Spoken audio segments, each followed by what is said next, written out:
We are making the rounds, and we're doing another roundtable series discussion here, talking about pound-for-pound rankings today. I'm Brian Campbell alongside Dan Rafael and Eric Raskin.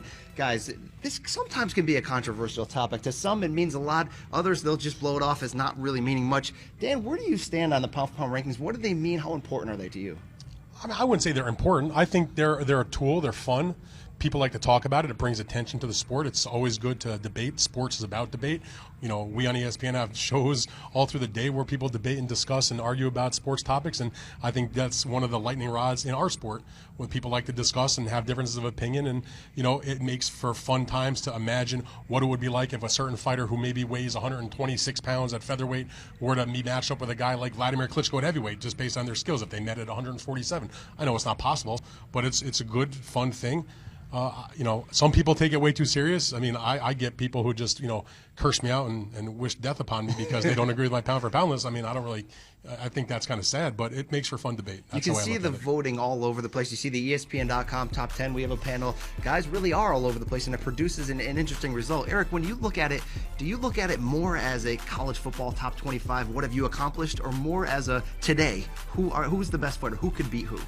It really is a mix between the two, but I do prefer to lean slightly toward the latter, that I try to assess. There's more eye test involved here than there is with, say, the divisional rankings, where it really is about your resume, what have you done. In the case of the pound-for-pound list, it's a mix, and I lean a little more towards what I see, what the talent appears to be.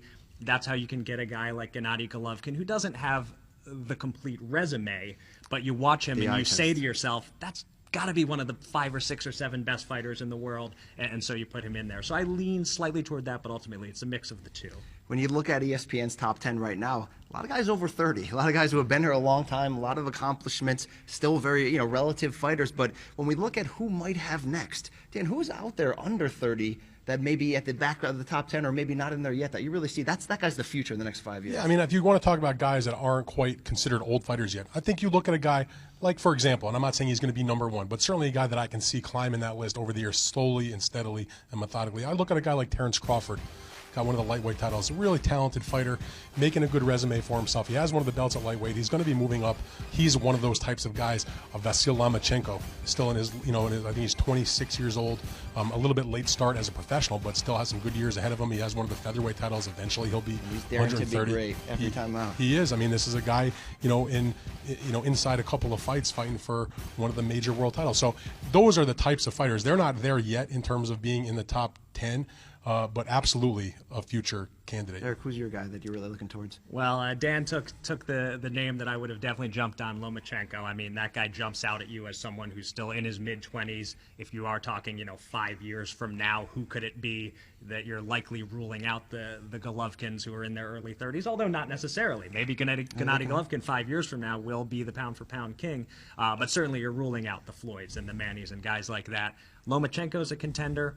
Mikey Garcia is a name that you probably Don't have count to him mention. out, Eric. And then there are the prospects who are really completely unproven at this point. But, you know, someone, you know, Jesse Magdaleno is a favorite prospect of mine. Who knows? Maybe he has that kind of ceiling. Your favorite nickname in the sport, Chocolatito. He's going to be there for a long time. Is a great one. Well, that's how we see the pound-for-pound rankings. Check out our own on the ESPN.com boxing page. We are making the rounds.